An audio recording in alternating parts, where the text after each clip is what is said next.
పిల్లలు దేవుని నమ్ముకున్నప్పుడు అదే కుటుంబంలో ఎవరు నమ్మరు? తల్లిదండ్రులు నమ్మరు. తల్లిదండ్రులు దేవుని నమ్ముకుంటే అదే కుటుంబంలో ఎవరు నమ్మరు? భార్య దేవుని నమ్ముకుంటే అదే కుటుంబంలో ఎవరు నమ్మరు?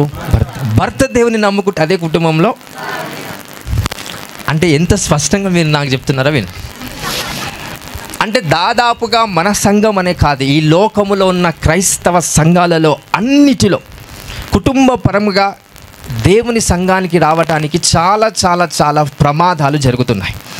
అంటే సాతానుడు నువ్వు విశ్వాసంలో స్థిరపరచబడకుండా నీ విశ్వాసానికి సాతానుడు నీ భర్తను ఎరవేశాడు, నీ భర్తను అడ్డం పెట్టాడంట. ఎంతమందికి అర్థమవుతుంది?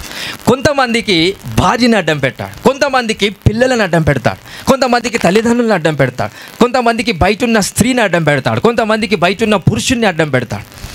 సో నా భర్త యేసుక్రీస్తును నమ్మినందుకు శోధిస్తున్నాడు కనుక నేను యేసు ప్రభును నమ్మలేకపోతున్నాను అంటే విశ్వాసం పడిపోయిందా, స్థిరపరచబడిందా? పడిపోయింది. అంటే సాతానుడు ఇంట్లో ఎవరైతే బలహీనుడో వాణ్ణి ఎక్కువగా శోధిస్తాదని మనం అనుకుంటాం, కానీ ముఖ్య ఉద్దేశం ఏంటో తెలుసా? నీ విశ్వాసం పడిపోవాలంటే వాణ్ణి శోధించాలి. ఎందుకు? వాడు శోధించబడితే నీ ప్రేమ వాడిపోయి ఉంది కనుక నీ ప్రేమను బట్టి నీ విశ్వాసము తొట్టిల్ల పడిపోతాదంట. అందుకే ప్రేమకు మించిన విశ్వాసము నీకుండున్నట్లు ఈరోజు దేవుడు అభిషేకించును గాక. Hallelujah, hallelujah. Don't allow anyone to block your faith.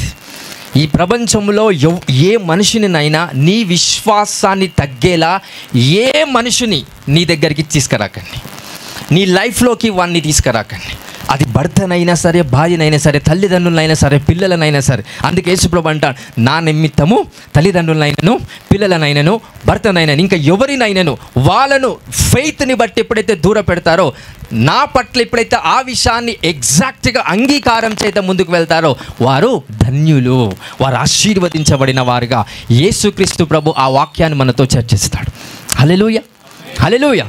So don't allow anything and anyone into your life in regarding of your faith. నీ విశ్వాసము ఒకవేళ మీ వారిని బట్టి నీ విశ్వాసం తగ్గిపోతుందంటే మీ వారు నీకు దూరం అవ్వటం మంచిది. హల్లెలూయా. Because it's a very efficient word of God.